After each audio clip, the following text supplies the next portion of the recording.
Hello and welcome to the second event of the RESET.21 Forum series. The aim of this series is to have some critical conversations that we hope will move us forward and help us respond better to the climate emergency. This event also builds on the momentum of last year's National Climate Emergency Summit. And the aim of this is really, we're hoping to reset the ambition to tackle climate change. Firstly, I'd like to acknowledge the people of the Woiwurrung and the Boonwurrung language groups of the Eastern Kulin Nations, on whose unceded lands I'm coming to you from tonight. And I also want to acknowledge the traditional owners of the lands that you're on and acknowledge their elders past, present and emerging. Now, hi, I'm Jo Lauder. I'm a broadcaster with the ABC and a reporter on Hack on Triple J Radio. Now, the theme tonight of our talk is Pandemonium. So we're in a pandemic. It's only fitting that there have been some last minute changes. Also, we apologise for coming to you a few minutes late. There's been some changes to how we're running tonight because of restrictions in Melbourne, just out of an abundance of caution. I'm welcoming everyone tonight from a live stream, and we've also got our amazing guests live streaming on Zoom for you tonight. And we're coming to you, as you can probably tell in a few shots, from the Capitol Theatre. This is a carbon neutral theatre. We'd also like to thank our major partners, the City of Melbourne, RMIT University, the Breakthrough National Centre for Climate Restoration and the Safe Climate Fund. Tonight's event is also part of the National Sustainable Living Festival, and it's going to be on all through February.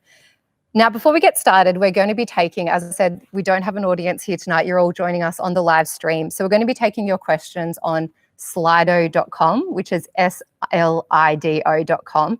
And you can submit questions using the hashtag RESET21. Also, if you like someone else's questions, you feel free to please upvote them as well, and we'll get to them later on in the conversation. Now, if the COVID-19 pandemic has shown us anything, it's really demonstrated our capacity as a collective to respond to an emergency on a global scale, and an existential emergency at that. Throughout the pandemic, we've seen governments at all levels across the whole political spectrum show us that they can work in a bipartisan manner, mostly, to deliver action that's averted the worst case scenario, and this has saved lives. And look, it's not just about the politicians either. This is individuals, businesses and communities that have come together for a common cause and shown that we can face this emergency.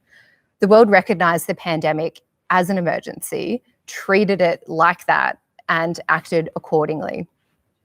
Now, it's safe to say that that has not been how we've responded to climate change up until this point.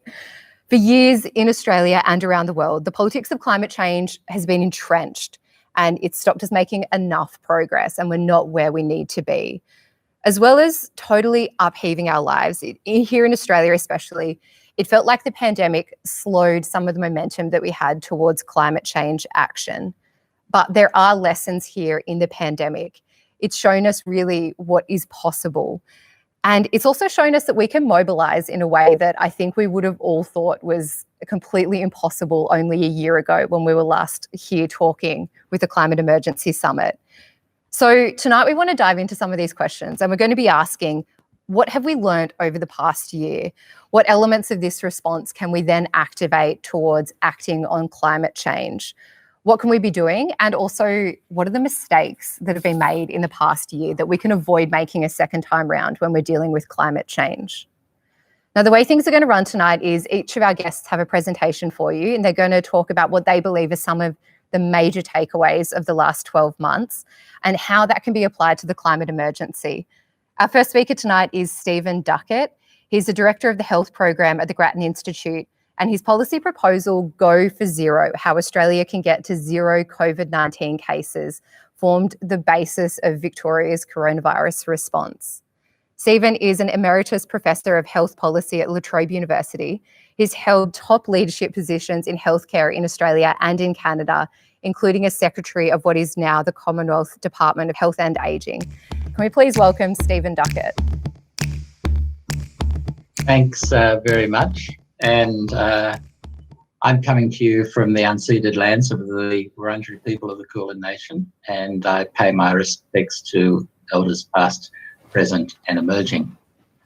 I'd also, it would have been good to have been in the Capitol Theatre today, which is part of the RMIT University, because I'm a council member of RMIT, and we were pleased to create this carbon neutral venue.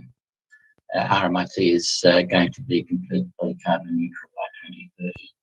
We produced a couple of reports about COVID, and I'm going to briefly talk about some of the lessons from COVID. We also produced a report late last year on climate change and health, which identified a number of issues. Obviously, climate change impacts directly on health in a number of ways. And the health sector is one of the few sectors where you cannot achieve your health objectives without addressing climate change. It is absolutely intrinsic to the future of the healthcare system. Australia managed COVID quite well. We had 700 cases in Victoria earlier this middle of last year. Essentially zero, although it bounces around a bit depending on how we survive quarantine. Obviously, there was an impact on the economy, but we've essentially bounced back quite well. Now, I'm going to talk, as I said, I'm going to talk about the impact of COVID and how we actually managed it. The first thing to remember is that the consumers responded to COVID ahead of government. So the consumers restricted their walking around, restricted their engagement with the community ahead of the government restrictions. That as a result of that, government had a social licence to act. They made it easier for them to impose the government, including mask wearing, restricting us from our exercise to 1 hour a day and so on. And throughout this, public support was quite good. So you can see that in New South Wales, quite different states politically and in every sort of way you might mention, the government support didn't drop below 60% over this whole period. On the other hand, Victorian popularity or government support did in fact drop slightly under 50%, but it's gone back over 50% now. So despite the significant restrictions, despite the changes we had to make to the way we lived, the way we worked, the state governments were supported throughout that. The other interesting thing about COVID is that the political spectrum in Australia was quite limited. We had very few COVID deniers in Australia. This is in stark contrast to the United States, where the then President Trump, was a COVID denier. You had extensive people who denied the existence of COVID. In Australia, we've got some who are COVID deniers, some fringe politicians, including Craig Kelly, who are COVID deniers. By and large, the not include COVID deniers, and by and large, spectrum was the politicians accepted that COVID was an important issue. Most of the states, the exception being New South Wales and the Commonwealth Government, pursued a zero strategy, and so most of the states were pursuing the same sort of strategy during this period. Importantly, the different strategies, the people pursuing the different strategies, both emphasised the importance of evidence, both emphasised the importance of following the science. There was some difference between the suppression and elimination folk about what the evidence actually said, for example, about schools, but by and large, both agreed that evidence and science was important. And this is just a summary of the evidence. Basically, it says, masks are good, outdoors is less of a risk than indoors, poorly ventilated is more of a risk than unpoorly ventilated.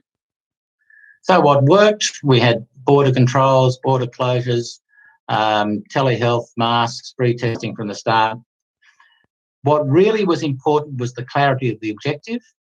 So in Victoria, for example, the government, as it came out of COVID, said, we are aiming for zero. We are going to, these are the criteria for what we're going to do when, and the staging for the reduction of restrictions and so on. So really clarity of the objective. What didn't work? Well, obviously the hotel quarantine failures. We live in a multicultural society, and so if you're a Melbourne person, you'll realise that we didn't handle the outbreaks in the public housing estates very well. Commonwealth state cooperation was variable. At the start, the Prime Minister, in an attempt to pretend he had some sort of involvement in this, when all of this, created a national cabinet, but that pretty quickly collapsed, and so on. So I just want to finish by, again, talking about what worked and what happened in COVID, and get you to think about the relevance of this for climate change. So when I'm talking about COVID, you listen about climate change. The consumer response was ahead of government. The consumers basically accepted the importance of COVID/climate change, and they were responding ahead of government. This, in the case of COVID, and I suspect also in the case of climate change, created a social licence to act. The political spectrum in COVID was limited. That is not the case in climate change. There are many more deniers in climate change than there were in COVID. There's some overlap, of course. And basically, you've got a situation with respect to climate change where there is actually national agreement on what should happen, whether it's the right agreement or not. Basically, all the states have signed up to eliminate, to be carbon neutral by 2050, whereas the Commonwealth can't sign up to know what day it is.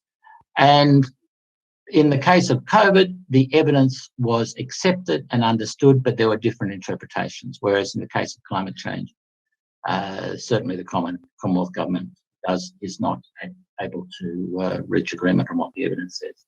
So there are some, I was asked to talk about the parallels. There are some significant parallels. Obviously, there are also significant issues with respect to climate change. We need to have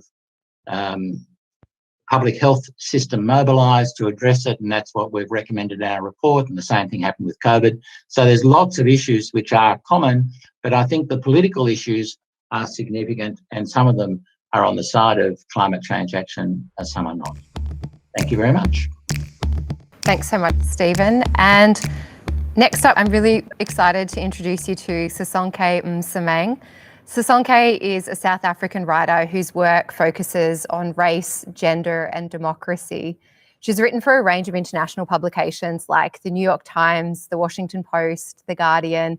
There are actually a whole range of really esteemed publications, but I cut it down to those ones just to save me some time. Sisonke has also held fellowships at Yale University, the Aspen Institute, and the University of Witwatersrand. Sisonke is also an author. She's written a book called Always Another Country, a memoir of exile and home, and the resurrection of Winnie Mandela. Sisonke, thank you so much for joining us. Thanks so much for having me. I am joining you from Western Australia, and I join you from the land of the Noongar people. It's good to be on Buja, and of course, pay my respects to the elders, past, present, and those yet to emerge. So I was asked to speak to the politics of denial, and really base my comments on a piece I wrote for The Guardian about a year ago, in which I reflected on my experiences as an activist in South Africa around HIV. And so I really want to talk about the sort of latter points that were just touched upon now, about the kind of politics of denial and what that means in the context of COVID, but more importantly, what it might mean for us as we think about a political and activist response to climate change and the climate emergency. So I spent most of my life working in social justice movements, first HIV and then gender-based violence, work around anti-racism. I lived in the US right after 9/11, and so I was involved in anti-war protests there. And I think, as any activist will tell you, denial is a really significant part of what you have to combat when you are in an activist movement. So it's kind of par for the course.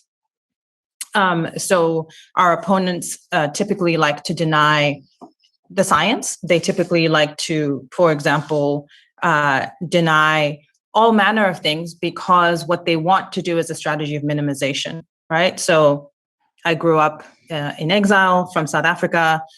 So in many ways born into the anti-apartheid movement. So what apartheid, bureaucrats wanted to do was deny that segregation caused any harm. What AIDS deniers want to do is they want to say that the virus HIV doesn't cause AIDS, that in fact poverty is the reason why people are sick and dying. I've been very involved in movements to end gender-based violence. And there, misogynists deny that women are killed because they're women. They say that they're subject to violence in similar ways that men are subject to violence. So the idea of denial, I think, is an important thing if you're thinking about activism, regardless of the issue. But of course, I think in recent times that specter of denial has become particularly problematic, and it's something that requires particular attention. In fact, I would say, of course, that denial of late has become an ideological tool. In the past, denial has been used to prevent action. I think now deniers are using it as a tool to develop very active and aggressive new agendas that converge in a range of ways. So we see the emergence of QAnon as a worldview that is increasingly mobilizing a whole range of foot soldiers whose doubts coalesce in ways that are particularly violent on the one hand, because we know that lots of conspiracy theorists coalesce around these ideas that are on the far right about a world order that are extremely anti-Semitic, that are extremely racist against Black people, et cetera, et cetera. So on the one hand, you have that, and that merges with this whole anti-vaxxer, you can't trust science, which of course now merges with an already existent group of people who don't believe that the earth is in fact warming.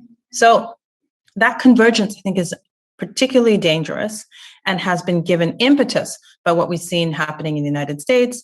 And of course, if you look at the news and what's been on the news, in the last 24 hours here in Australia with Craig Kelly, that notion that you can question the science because it's freedom of speech is I think gaining an ascendancy. And I think it has very real implications for those of us who believe in fighting for climate justice. So a really very quick kind of case study about South Africa. And so I'm not going to look at the past year. I'm going to go back 20 years and to talk to you a little bit about what happened in my country in the 1990s, mid 1990s, when our then president began to deny the reality of HIV, which we could see AIDS was killing so many people around us, and what that meant in terms of strategy and tactics for us to be able to address it and to get the government to sign up to a policy that was able to provide antiretroviral therapy and a really strong prevention campaign. So for those of you who don't know, in 1994, South Africa had its first democratically elected government. Nelson Mandela was our president. He stepped down in 1999, and his successor was Thabo Mbeki, widely respected, known as a very erudite man who was knowledgeable on a whole range of issues. He was not so knowledgeable, it turns out, on public health. We were in the grips of a very significant AIDS epidemic. It was obviously a global pandemic, and South Africa was at the epicenter. So my generation had, of course, inherited freedom. Many of our parents had fought for freedom. And for us, the trick was going to be, how do we manage this new country? What we didn't anticipate would be that we would have a president who denied the very reality that we could see in front of us, which is that many of our peers were dying. The initial concerns that Mbeki raised about HIV were along the lines of the statistics. So he insisted the statistics were being inflated. And so, there seemed to be a benign level of ignorance that was involved in those questions. And so I think activists followed his line of questioning and provided, very quickly provided data to indicate that the statistics were in fact correct, that there were good data there was good data monitoring, that clinics were in fact testing, and that those test results were scientifically reliable, et cetera, et cetera. And what you will see with denial is that if the questions shift, because the intention remains the same. And so the questions shifted and began to be about whether or not there was in fact a link between the HIV virus and the syndrome called AIDS. So is there a real scientific link? Does this virus cause this set of things to happen to your body? And of course, the answer is very clearly yes. But what happened was the entire nation got distracted by this fake scientific question, which then meant that we could not deal with a very clear policy prescription, which was to distribute as many condoms as possible to as many people as possible, which was to begin to roll out a program of antiretroviral therapy to prevent mothers from infecting their babies when they were born. The science was very clear on that, which meant that many people who were in hospice and needed palliative care could not be cared for because we could not acknowledge that they were in fact dying of AIDS. There's a whole cluster of problems then emerges because the person who was at the helm of government was a denier. What activists, did very quickly, as soon as we realized that what we were engaged in was actually an ideological and political battle rather than a battle over science, was to move to a set of tactics that really involved humiliation, shame, and publicly calling out the president. This reached its sort of peak in the year 2000, when South Africa was hosting a very large international conference. The International AIDS Conference was in Durban. We were the host country, and we used that opportunity to really turn the spotlight onto our president and to get our colleagues from around the world who were from the scientific community, who were widely respected, to ask a series of questions. This was carried on the BBC and on CNN. And it had some shaming effect, but we weren't entirely successful. And then we took the battle to the streets. We had, similarly to what you've seen with young people with the climate strikes, we had marches and rallies and die-ins. We began to import drugs into the country illegally, and that is to say, to demand to be arrested when we came into the country, stood at the airport and said, "I am carrying antiretrovirals, arrest me," to highlight the issue.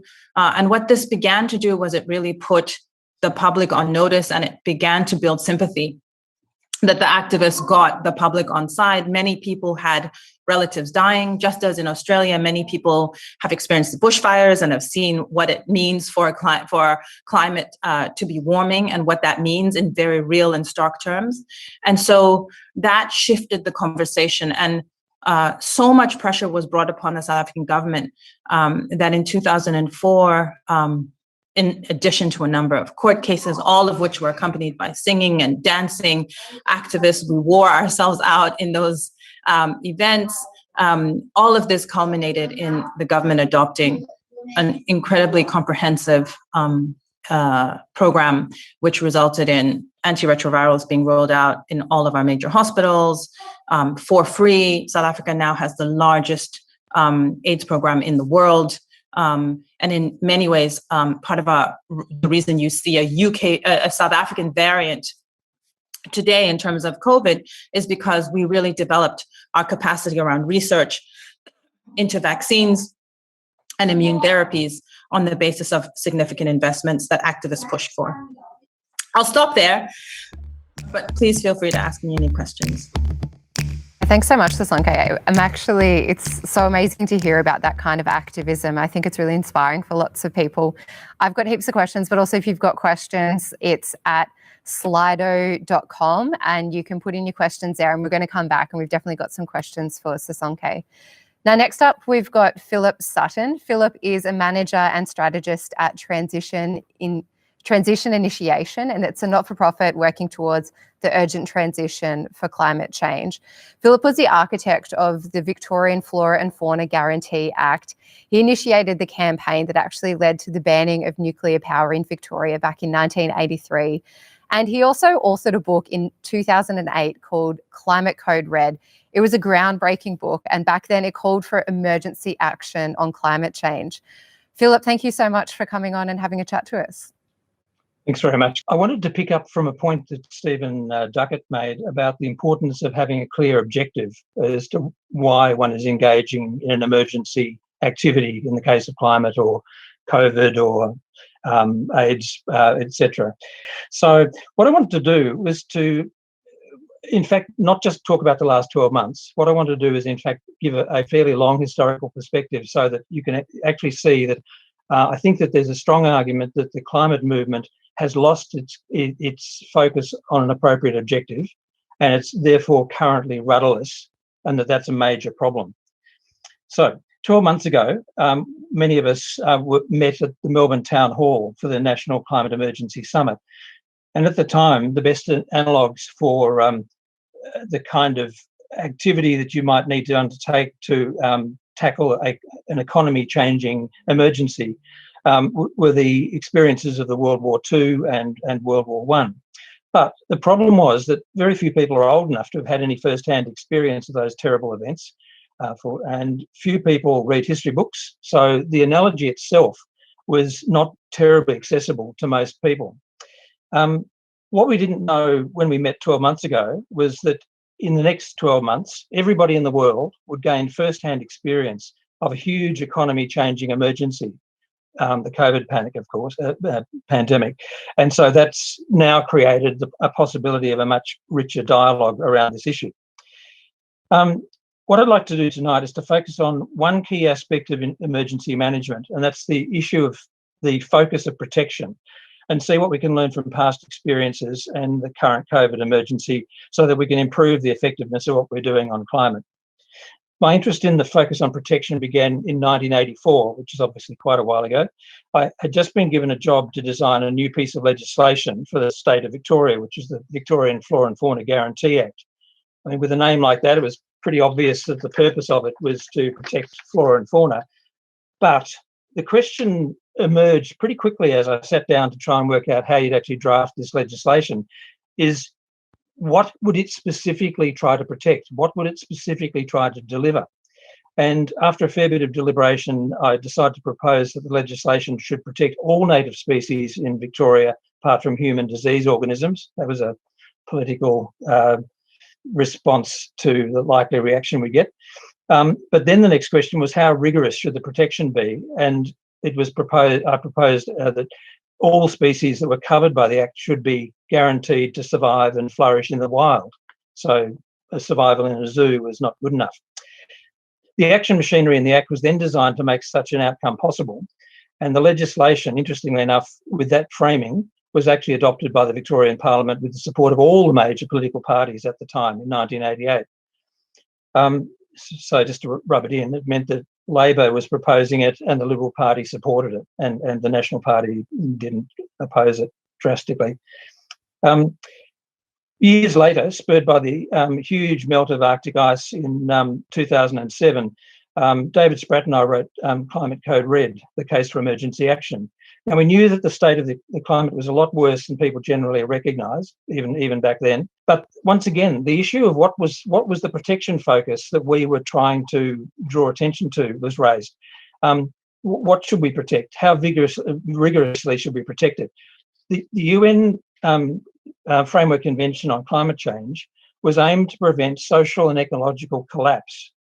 But it seemed to David and I that was a pretty low bar. Like if that's really what we're working on, we've left things pretty late.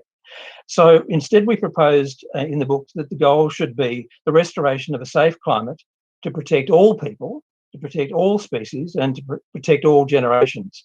Even in 2007, 2008, as we worked on Climate Code Red, it was clear that the Earth was dangerously too hot already. I mean, that's why the Arctic ice was melting. And so the restoration goal to protect all people, all species, all generations was going to require an industrial restructuring of a huge scale to transform to zero emissions, so we didn't make the problem worse. But that was not going to be enough. If the world was already in dangerous conditions, that meant there was too much carbon dioxide already in the air and that had to be taken out. And if it was already too hot, that meant that the world needed to be cooled down. Now, David and I looked around for past human experience that would give us some insight into the challenges of economic change of such a huge scale and such incredible speed. And the only comparable endeavour at that time that we could point to was the industrial mobilisation of the Second World War. So in the lead up to the Second World War, and particularly in the context of the American lead up to it, the prevailing US doctrine was hemispheric defence. Now, what that meant was that the US would defend itself, its sphere of influence, Canada, Mesoamerica, South America, but otherwise it wouldn't try to impose its will on the rest of the world. Now, some people might think that probably seemed like a desirable, if partial, restraint, but the contours of the World War II, as they became clearer, meant that what would happen if the Americans followed this approach is that Europe and Russia and Africa would be belonging to the Nazis and their fascist allies. And Asia and the Pacific would be controlled by Imperial Japan. So in the end, Roosevelt insisted that the US military change its doctrine to ensuring unconditional surrender by the Axis powers. So what I'm really getting at is that you can see that the choice of goal, the choice of objective, created two entirely different possibilities of what the world could be like in however many years it took to resolve that conflict. And I think, I mean, we obviously are the beneficiaries in many ways of the Nazis not gaining power and the Imperial Japanese war machine not taking control of Asia, etc. So then, where to next? As well as reading about the management of war economic mobilisations, I started to bone up on the history of industrial safety. Now, you might wonder why that came about, but this was prompted by a conversation that I had with Joe Herbertson, who used to head BHP, which is a large mining company in Australia. It's Central Research Labs. And in 2010, Joe and I were working on a climate solution strategy for Safe Climate Australia. And on one occasion, we were discussing the problems of government policy. And Joe said that the inadequacy of the planned responses was so terrible that if people had acted that way, applied the same policies to industrial safety in the big mining companies and chemical companies that he was familiar with, they would have been sacked. Now, that might be very surprising to us because, I mean, we don't normally think of mining companies and chemical companies as, environmental leaders. But in this case, it wasn't environmental in their terms. It was worker safety that they were concerned about. So that then raised the question, well, what might we learn from the whole industrial safety movement? What's interesting about that, it was a slow burn, 250 years of gradually improving approach to safety. But over those 250 years, 4 major changes occurred, which are really crucial. They went from employee responsibility, the workers who had accidents, it was their damn fault, they were too stupid. It shifted to say, no, management was responsible. They create the context in which workers operate and they have to create safe working conditions. The second change was it went from post-accident coping, mopping up, whatever, to prevention. Then the third was it went from non-systematic management to whole system management. And finally, from risk reduction to risk elimination. That was the idea of having 0 accidents became a real thing and was adopted by companies like DuPont in a non-greenwashing way. Now, there are clear implications of these 4 changes to how we handle COVID, how we handle climate emergencies, but I'll come to them shortly. Now, recent occupational health and safety law and supply chain impact management adds a further critical principle, which I think, in fact, is absolutely vital to what we do on climate. And that's the notion of a chain of custody. So, for example, under occ health and safety laws, the employer is responsible for ensuring safe working conditions for employees. If an accident occurs and then that's taken to court, a forensic examination takes place to see whether the employer can demonstrate the operation of an effective chain of custody. Now, what that means is, were they aware of their legal responsibilities? Did they have effective systems in place, staff and budgets? ensure effective actions were taken that would translate from intent to actual effective action. If you couldn't demonstrate that chain of custody of responsibility flowing through from rhetoric to reality, then you are likely to lose your court case and the employer would be in deep trouble. Government action on climate, and I have to say, most climate movement advocacy catastrophically fails on the chain of custody test. Everything we say we care about, Pacific Islanders, coral reefs, the people of the third world, these all need a cooler Earth fast. But there is little advocacy for such a goal, and there is no government action at present to deliver it. Now, to try to trigger action to bridge the huge chasm between what we say we care about and what we actually call for in terms of policy, it requires a change of approach. So Adam Cardellini and I wrote a paper which was released just before the Climate Emergency Summit last year.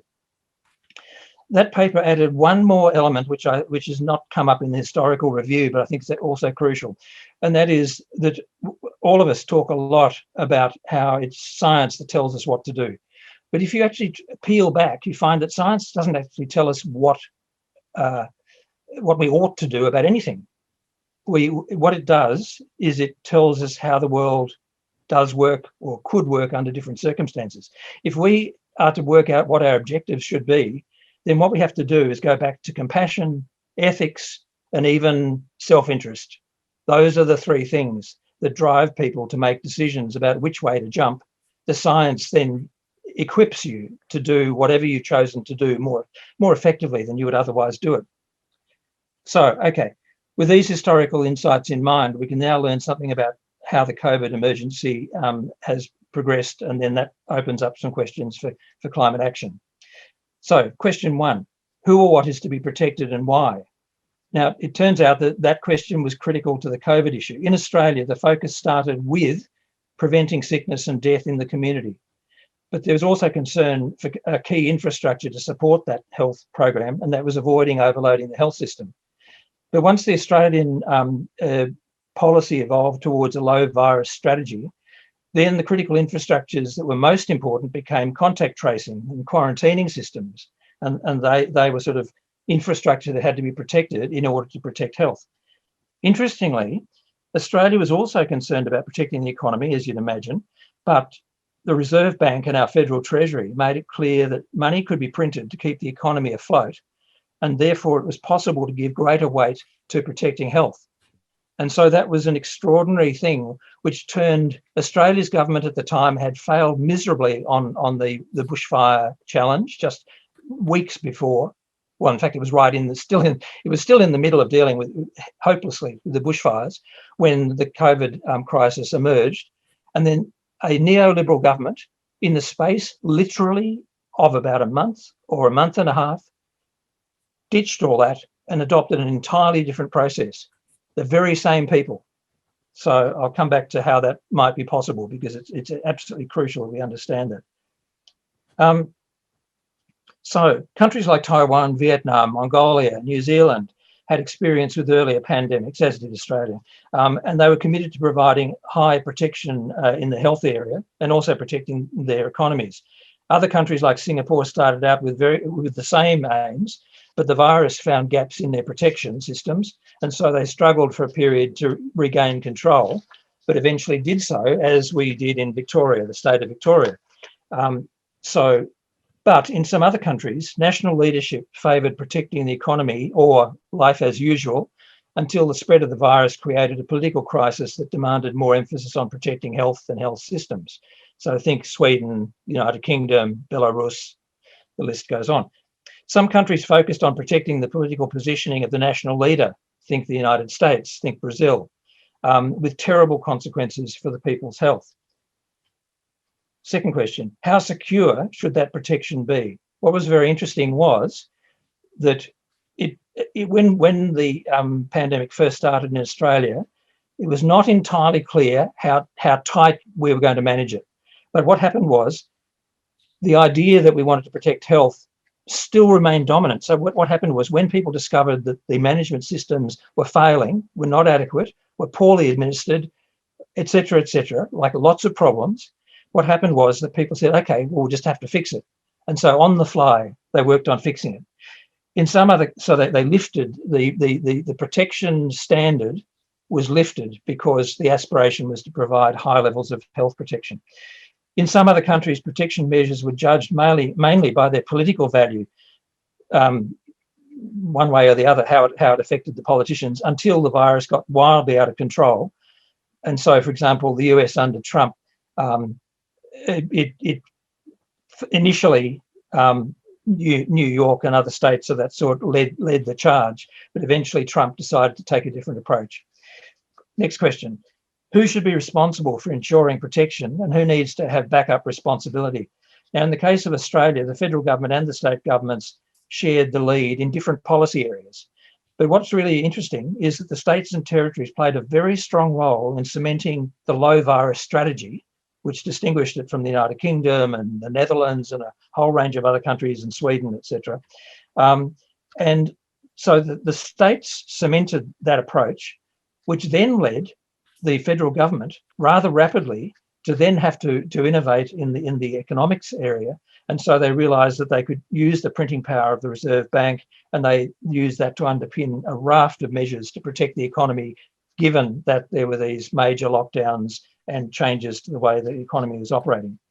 Now, in a number of other countries, the national government leadership was completely hopeless. US, Brazil, Belarus, actually Belarus started to improve. But the interesting thing is that lower levels of government stepped in actively to protect people's health in many of these countries.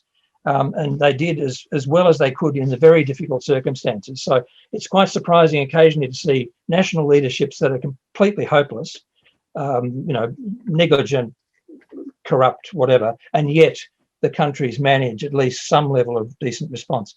Fourth point, how will those responsible organise themselves to ensure protection? Now, in the case of the Australian situation, in the case of Australia, there was a quick evolution of the National Cabinet that brought the Australian government and the state and territory governments together to facilitate fast coordination. Now, I was interested to see that Stephen Duckett said that he thought that maybe the National Cabinet hadn't worked as effectively as the rest of the country thought. I'm not an expert on that, so I think that'll be an interesting question to look at. So finally, applying the lessons to the climate issue.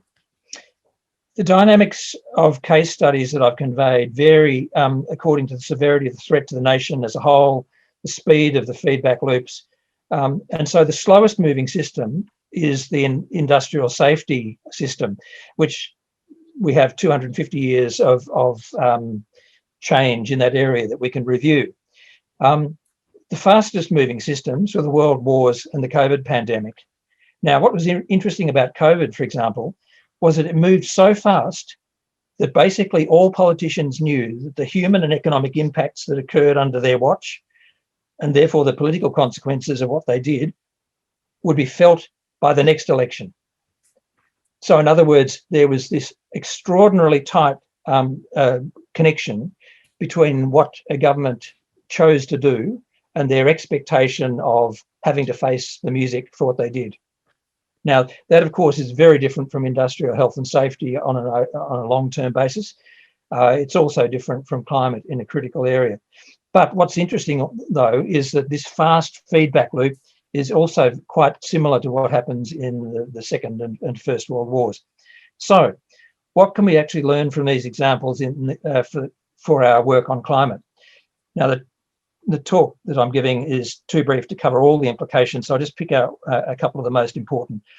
When the United Nations Framework Convention on Climate Change was negotiated in 1992, much less was known about climate change, the science of climate change, etc., solutions. And the serious impacts were thought to be a very long way off. And so committing to avoiding the collapse of ecosystems at some future date and avoiding the collapse of civilization seemed like a very strong goal. But now in 2021, we know that the climate heating has already wrought dangerous changes to the Earth's systems. In fact, going back for decades. In fact, in the case of the West Antarctic, it was already suffering severe, dangerous change back at before the UN Framework Convention was even inked at all.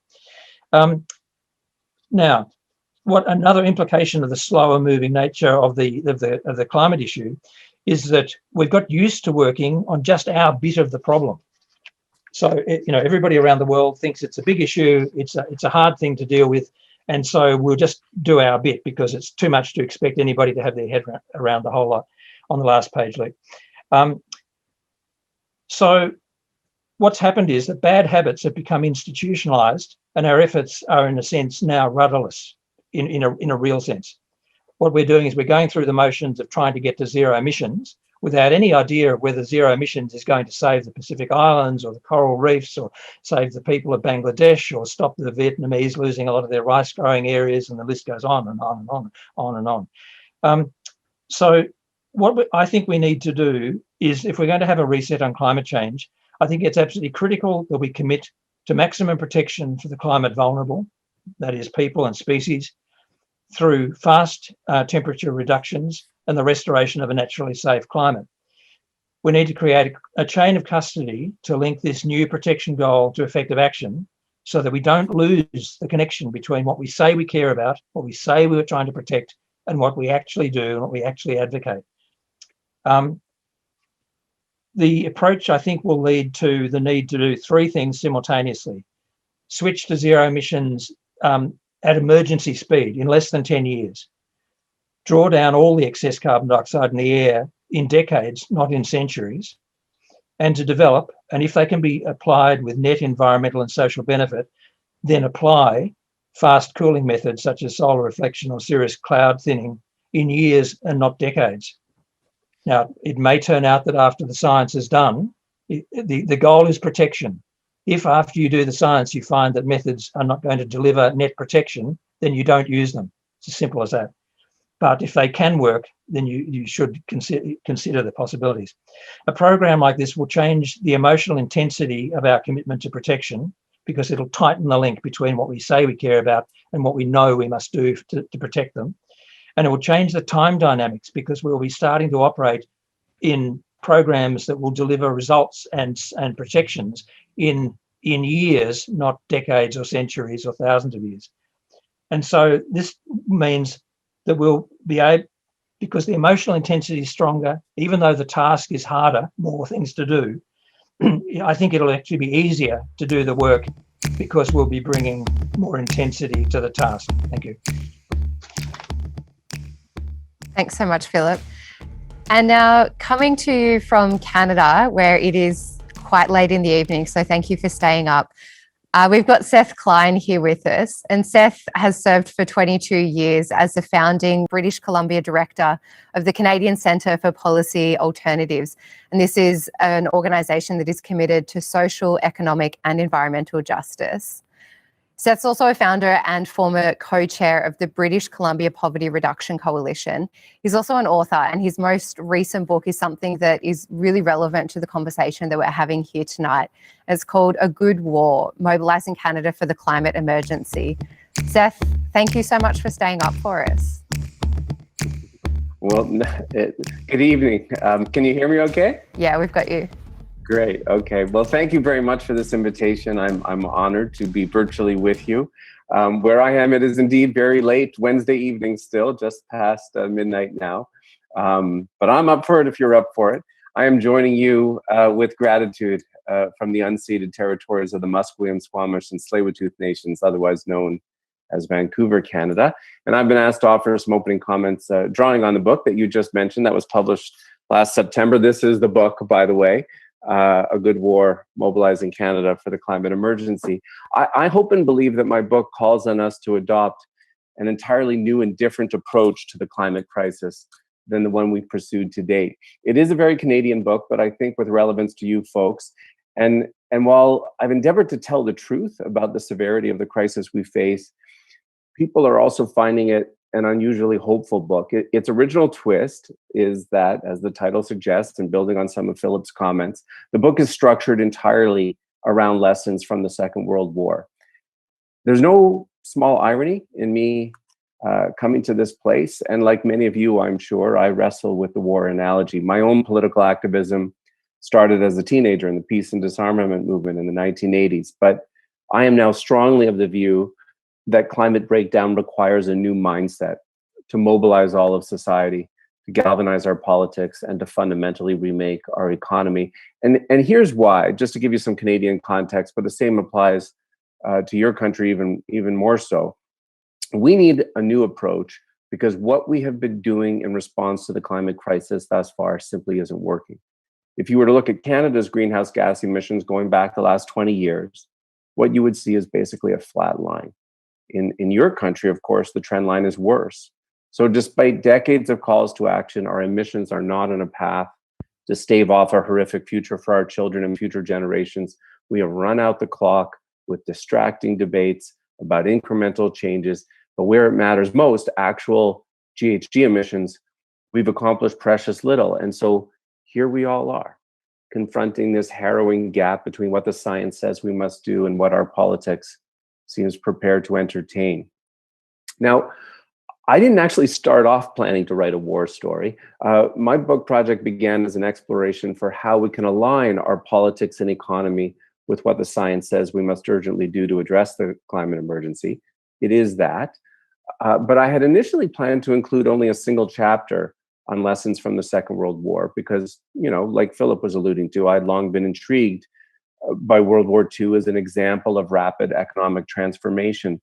But as I delved into that work, I began to see more and more parallels between our wartime experience of mobilization and the current crisis. And I ultimately decided to structure the entire book around lessons from Canada's World War II experience. I see in the history of our wartime experience, and I suspect that of Australia as well, a helpful and indeed hopeful reminder that we have done this before.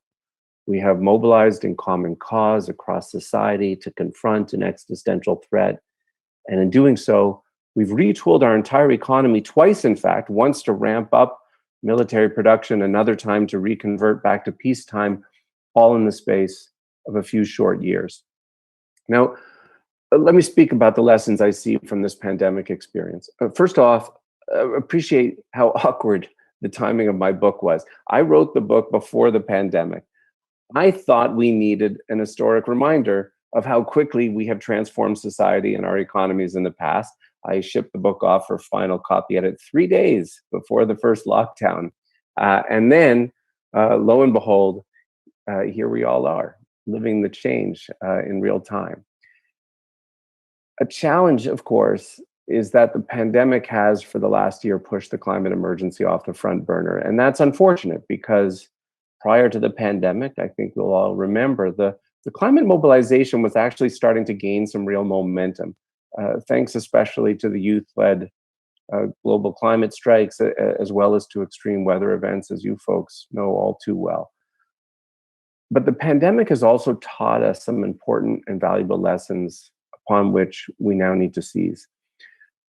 The similarities abound between wartime emergency experience and the current pandemic response. In both cases, things that seemed politically and economically off limits become newly possible. Philip just spoke to that as well. In contrast to our government's hollow proclamations on climate, we now have been forcefully shown, this is what emergency looks and feels like. The status quo is suspended. Government leaders and public officials hold daily emergency briefings. Government cabinets form emergency committees of key ministers like they did in the war. Resources and personnel are redeployed. Manufacturing capacity is requisitioned to produce essential products. Governments assume power to redirect necessary supply chains. Public facilities are repurposed as needed, and we honor those on the front line. The news media, and Stephen spoke to this, the news media and journalists have risen to the occasion, quickly retooling their kitchen tables in the early days so that they could continue to provide vital public information and rally our collective morale from their homes.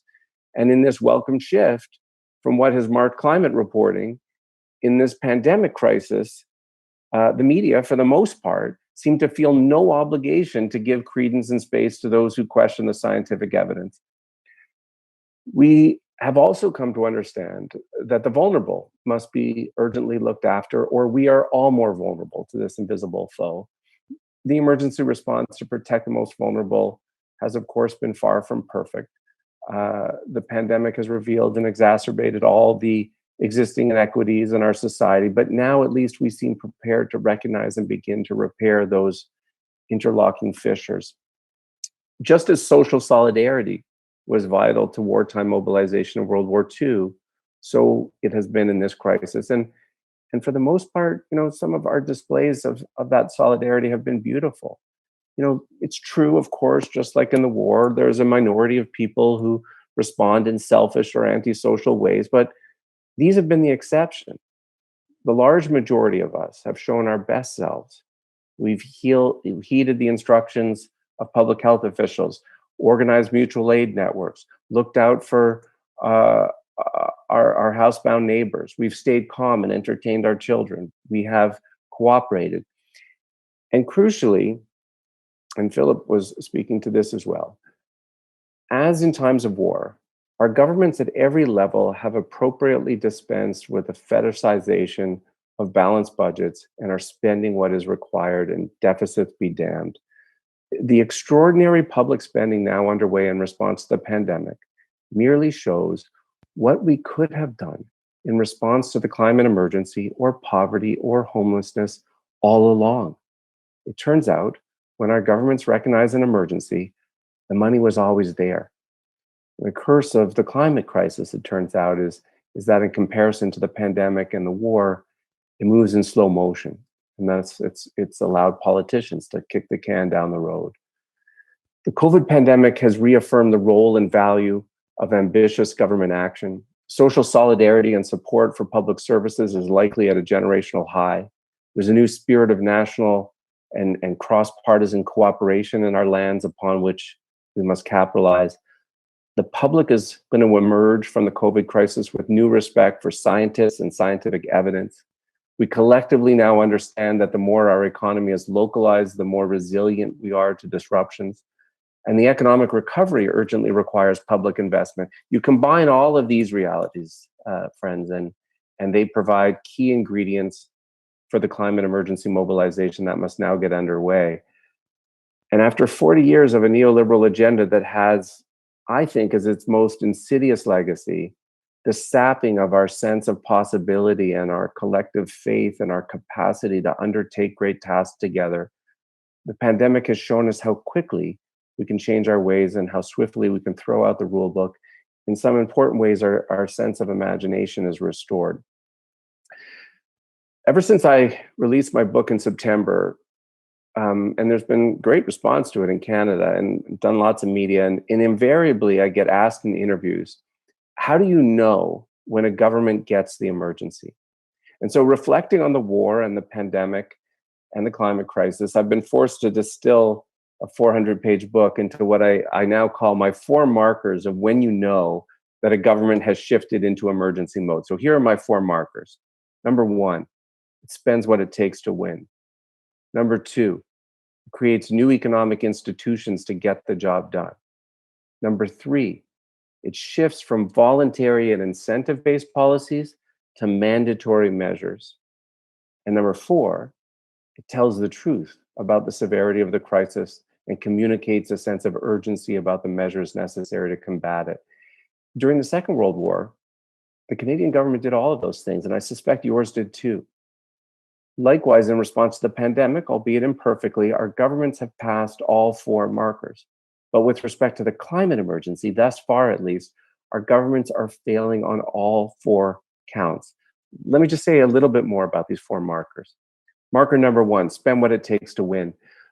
A benefit of an emergency mentality is that it forces governments out of an austerity mindset and liberates the public purse. This year, in response to the COVID emergency, Canada's debt to GDP ratio is going to rise from about 30% to 50%, a big jump in a single year. But at the end of the Second World War, it was more than double that. And when C.D. Howe, who was the Canadian minister who oversaw our country's wartime military production, was pressed about wartime spending, he famously replied, "If we lose the war, nothing will matter." However, our spending on climate action and green infrastructure pales in comparison to both the war and the pandemic response. Canada's Trudeau government isn't merely spending a little less than it should in the face of the climate emergency. They are spending less by a massive order of magnitude.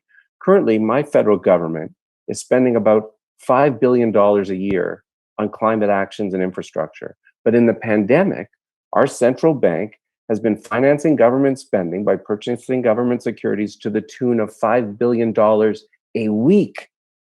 That is a contrast. Marker number 2, create the economic institutions needed to get the job done. During the Second World War, starting from a base of virtually nothing, the Canadian economy and its labor force pumped out a volume of military equipment, planes, vehicles, ships, armaments at a speed and scale that was simply mind-blowing. And remarkably, the Canadian government, under the leadership of this guy, C.D. Howe, established 28 crown corporations to meet the munitions requirements of the war effort. Howe was seized with the task. He was no lefty. He was happy to give contracts to the private sector, but he was in a hurry. And anytime the private sector couldn't quickly do what needed doing, he created another crown enterprise. Similarly, during the pandemic, we have witnessed, and this has already been spoken of, our government's creating audacious new economic programs, emergency response benefits and wage subsidies with a speed few of us would have predicted. But in response to the climate emergency, we've seen nothing of the sort. If our governments really saw the climate emergency as an emergency, it would, like C.D. Howe did, quickly conduct an inventory of our conversion needs to determine how many heat pumps, solar arrays, wind farms, electric buses we're going to need to electrify virtually everything and end our reliance on fossil fuels. And then it would establish a new generation of public corporations to ensure those items are manufactured and deployed at the requisite scale. Marker number 3, shift from voluntary and incentive-based policies to mandatory measures. As I explained earlier, for the last 20 years, our GHG emissions have failed to bend the curve. Why? A major reason is that the actions we've taken to date have been almost entirely voluntary. We encourage change. We incentivize change. We offer rebates. We send price signals. What we have decidedly not done is require change. If we're going to meet the GHG targets that we now need to meet, we need to set clear near-term dates by which certain things will be required. For example, we would declare that it will no longer be legal to sell or purchase new fossil fuel burning vehicles as of 2025. We would mandate that all new buildings will not be permitted to use natural gas or other fossil fuels for heating as of next year. We would ban the advertising of fossil fuel vehicles in gas stations. That's how we make clear that this is serious. And the final marker, number 4, tell the truth and rally the public at every turn. Many assume that at the outbreak of the Second World War, everyone understood the threat and was ready to rally. And that's not true. It's not true in my country. It wasn't true in your country. It certainly wasn't true in the United States. It took leadership to mobilize the public. In frequency and in tone, in words and in action, the climate mobilization needs to look and sound and feel like an emergency. The leaders that we most remember from the Second World War were outstanding communicators who walked this careful line. They were forthright with the public about the gravity of the crisis and yet still managed to impart hope. Their messages were amplified by a news media that knew what side of history they wanted to be on, and by an arts and entertainment sector that was keen to rally the public. Similarly, that's how our governments have modeled emergency communication in the pandemic. The messages are ubiquitous. We receive daily press briefings. We hear regularly from public health officials. Government leaders in the media have listened to science and health experts and acted accordingly. None of this consistency and coherence, however, is present with respect to the climate emergency. When our governments do not act as if the situation is an emergency, or worse, when they send contradictory messages by approving new fossil fuel infrastructure, they are effectively communicating to the public that it's not an emergency. If our current leaders believe we face a climate emergency, then they need to speak and act like it's a damn emergency, because that's what you do in a crisis. And let me just offer this as a concluding thought. Just as the Second World War ended the Great Depression, as we rebuild from this pandemic, an ambitious climate plan with massive green infrastructure spending, a Green New Deal, can be just what the doctor ordered. The vital and urgent challenge now is to ensure that we use this experience and the opening it creates to catapult our societies into that post-carbon economy. As Arundhati Roy urges, this pandemic, like past ones, should be seen as a portal, a gateway between one world and the next, so that we don't return to yesterday's normal with all of its inequalities and fossil fuel reliance. A final notable difference between the pandemic and the climate crossroads moment is this. People talk about COVID fatigue, and that's real. Some have responded to my thesis by saying, look how quickly we tired of emergency in this pandemic in less than 1 year. And now you're asking that we spend multiple years in emergency mode to tackle the climate crisis. But here's the distinction. The things that we were called upon to do in response to the pandemic are anathema to all of our social instincts. We're told to isolate, to stay home, and that's hard. The good news about the climate mobilization is that it calls on us to do precisely the opposite, to get out there and do something grand together. Thank you so much for that, Seth. It's always nice to hear inspiration and hope as well in all of this. Now, just a reminder again, because of the way that we're doing this tonight, we're going to be taking your questions. We've already got a bunch that have come in, but you can send some more through on slido.com and use the hashtag RESET.21. Again, you can also upvote questions or ask your own. Now, we're going to have a few conversations. Hopefully, have an open discussion. I know it can be a bit awkward sometimes on Zoom, but feel free to jump in whenever.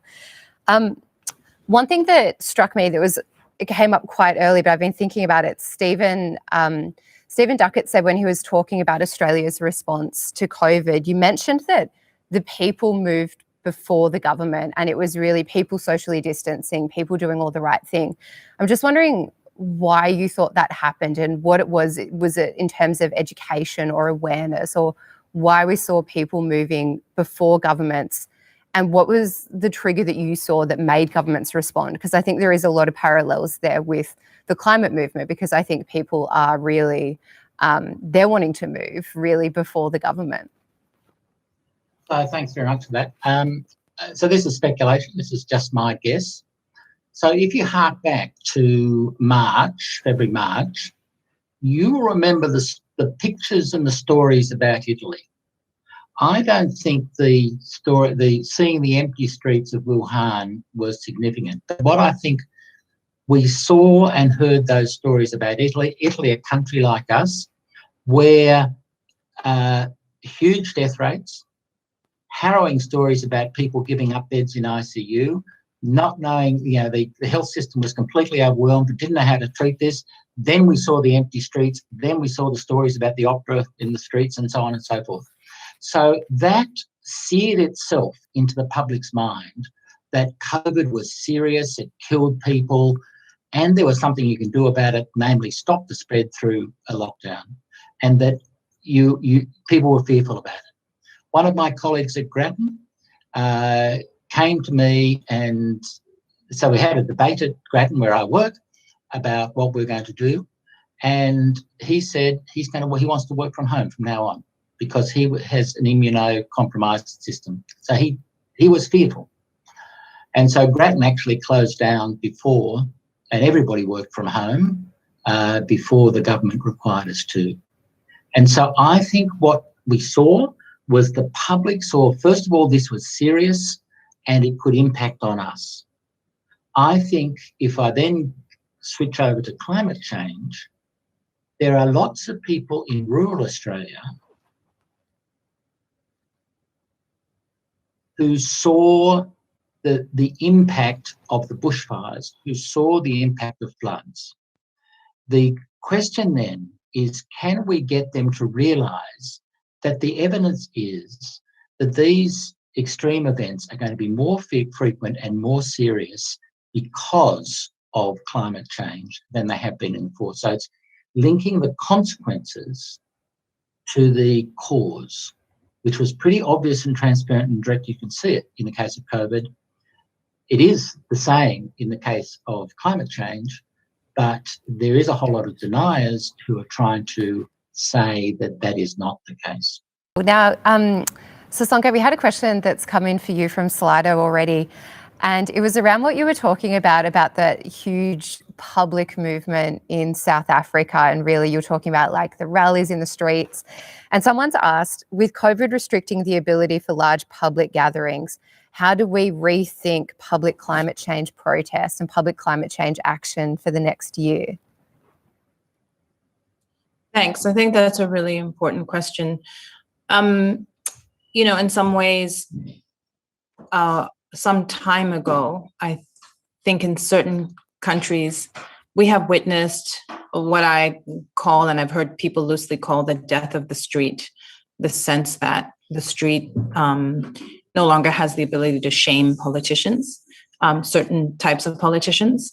And we saw this in the first round of Black Lives Matter protests, you know, in the US, that rising, that presence on the street didn't necessarily translate into any kind of policy action in a way that those numbers of people taking to the streets would have done, I think, in a previous era. So I think if we think about this idea of the death of the street and think about the new ways in which people mobilize, particularly online, and if we marry that with the extent to which, you know, QAnon and conspiracy theorists and all of this new mobilization also seems to take place online, you have to think about how virtual tactics work. So I don't have a complete response, but I think that more than I would have said, you know, 5 years ago, the online space matters. I think pressure on politicians matters. And I think the news media, as a few people have noted, plays an absolutely crucial role now. In the last, you know, 24 hours, we've witnessed what it means when someone spouts conspiracy theories about COVID and is badgered and shut down very quickly. The tolerance level for that in Australia has been extremely low because the consequence is that people die, right?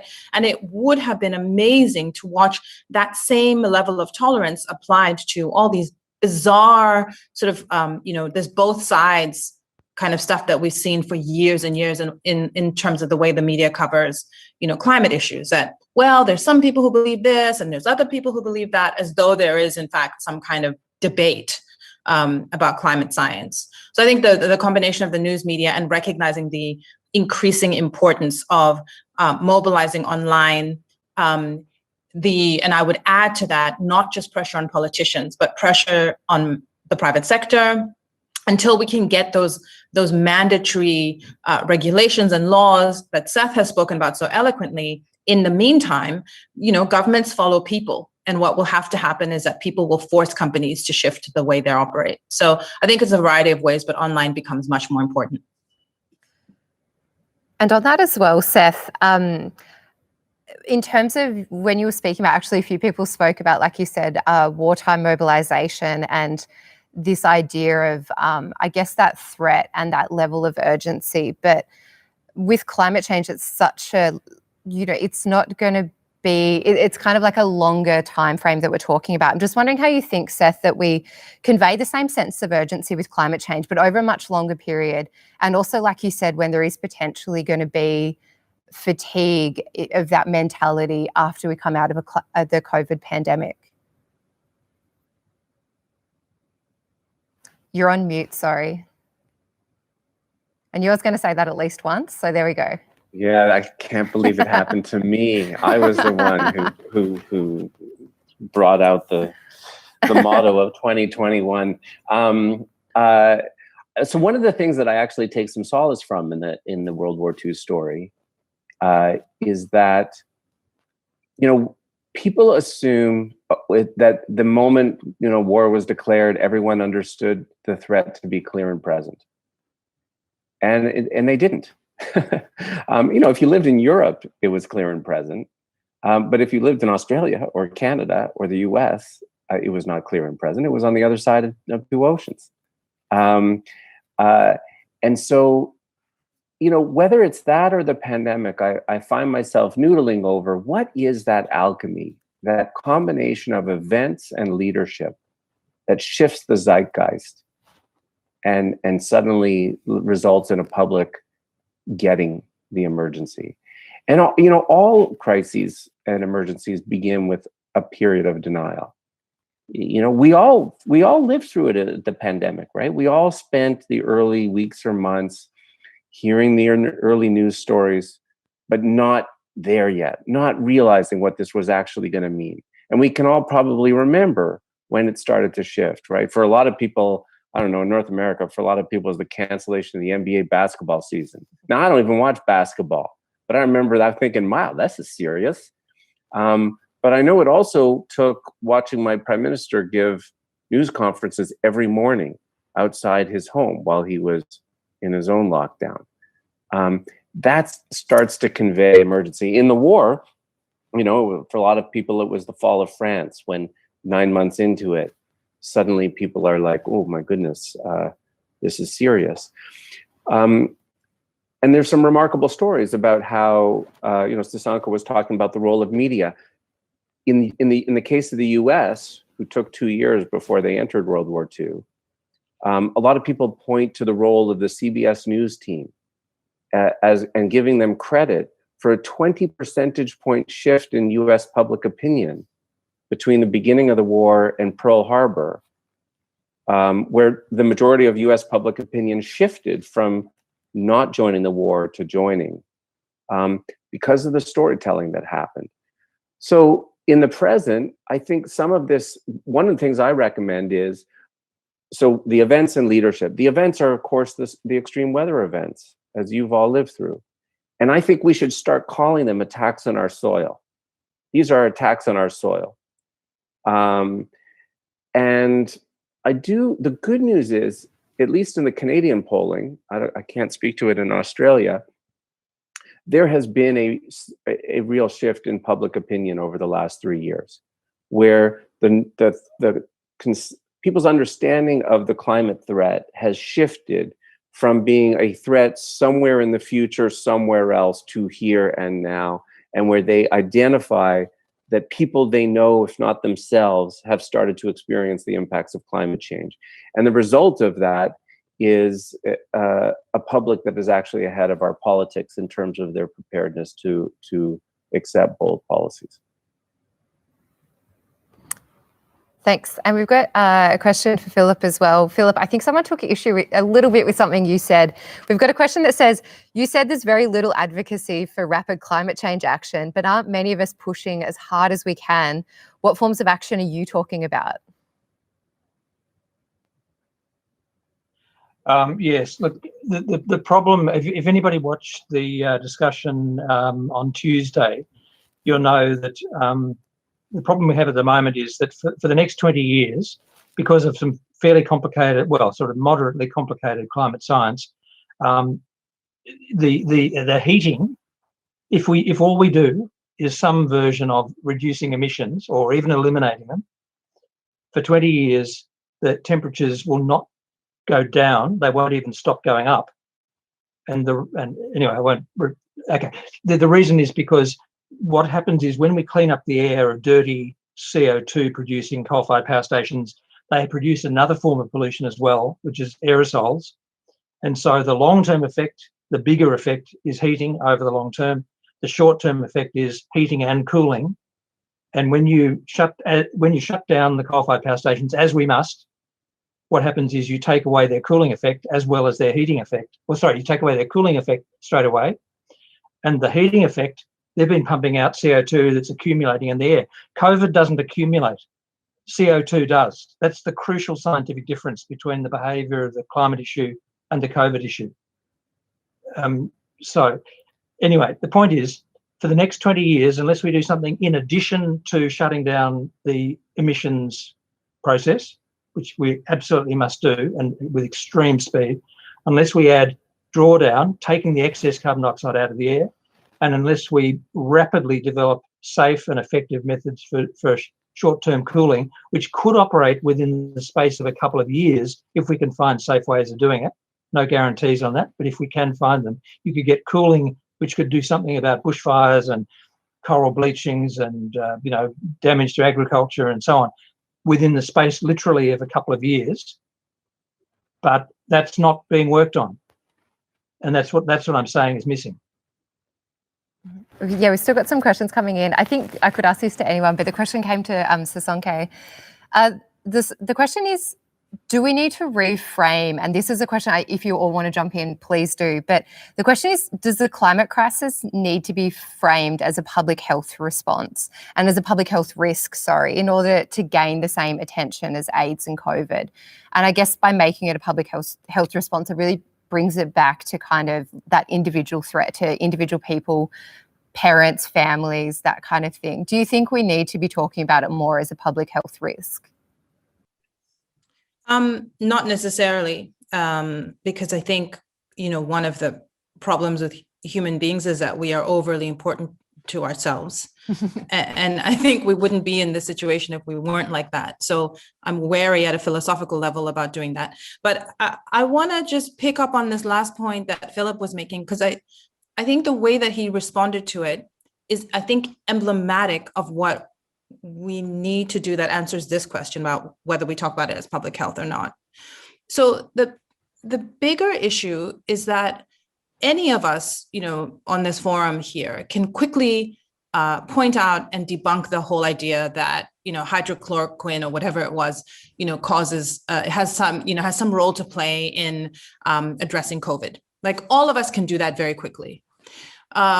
Because what has happened in the last year is that we have democratized the science around COVID, right? So we don't all know every single detail about the science of COVID, but we have a high degree of literacy around it because it affects us and because we have made it our business to know. We have insisted that politicians, brief us every day, all of that stuff, because it is an existential problem. And I think that what will help us to frame the conversation around the climate emergency is a sense of many minds trying to solve the problem together in a way that is genuinely organic, public, and grassroots. So that I am not wondering about the science of emissions and what cooling is and right? That is absolutely crucial. And I am both petrified and mobilized to figure that out based on what Phillip has just said, right? That is like so important, but it is crucial that everybody understands at a level of nuance that I think we don't currently have, because that's what gets the urgency. That's what leads us to the sense that we need to be moving, I think, as everyone on this panel has said so eloquently, in years, not decades. That we are talking about not voluntary anymore, but absolutely mandatory, that happens on the basis of a public that is able to engage, push back, ask questions, and most importantly, frame the issues as public health, as about racial justice. For me, when I began to realize that this, and it was late in the game, but when I began to realize that this has a very real consequence for Black people's lives, was when Cape Town was about to get to day 0 of no water. That's not, we're not playing around anymore. That is my country. That is me, going to Cape Town and not actually being sure where will I stay and what will the situation be. So I think being able to frame it with many of our intelligent, wonderful minds in ways that democratize the conversation. It's certainly the way we did it with HIV. We had street activists, we had people who we called street doctors, who could tell you up and down the science of what that virus does when it is in your blood. And I think that's the level of granular detail that everybody needs to have in order for us to frame it in ways that make sense to different constituents, to politicians, et cetera, et cetera. Sorry for that long response. Yeah, no, that's a great response. It was actually something I was going to ask you as well, because with inequality, I think, is something that we've seen with COVID, with the AIDS epidemic, and it will be with climate change as well. I guess it amplifies a lot of inequalities, these pandemics. And I feel like you were saying, then there's an opportunity to do things better so we don't make those same mistakes. But we do really need to center climate justice and these kind of questions about, like you said, poverty and racial inequality, right? Yes, absolutely. And I think, part of what happens when you have broad coalitions of people working on things is that they help you to think more deeply and to act in far more sustainable and long-term ways that reach all the communities that you need to reach in the ways that need to be reached. So the thinking, the thinking has to be done collectively. That's all I can say. And I think, yeah, we all know that this, just like COVID, climate questions really follow the lines of existing inequalities. And Stephen, I think you were trying to jump in there as well, and I jumped over the top of you, which is also very 2021. Thanks. In answer to the question about framing as a health issue, I think the answer is yes, and. That is, we should not only frame as one issue. We've got to frame it as an economic issue. We've got to frame it as a health issue, and we've got to frame it as an Indigenous issue. But it's not just one issue, and different audiences will respond to different framing. Yep, Phillip. On the question about the health response, what will happen at the moment, and this is already happening. So I'm involved with a network working group in the Australian climate movement, and people who are interested in the short-term impacts of climate change meet every fortnight to exchange views or whatever, or say what they're doing about their activities. And what I've really been struck by is almost everybody is now focused on, well, they're very strongly reorientated towards adaptation, because the problem is we have floods, and what can you do about the flood when it's happening? We have fires. What can you do about the fires when they're happening? How do you show solidarity? You do adaptation. You go and help rescue people in the moment. And so the whole notion of how you'd stop this juggernaut is actually slipping off our agenda. And so, and particularly because the science means that we won't, if we only do zero emissions, I mean, if we got to zero emissions immediately, it'd be a huge thing, it'd be a fantastic thing, something that, I and others have been working on for a couple of, for a decade or so. But if that's all we do, we won't see any improvement in the incidence of floods, fires, famines, droughts. All the extreme weather events will go on for the next 20 years, worse than they are now, because we're not actually bringing the stuff in that would actually turn that around in less than 20 years.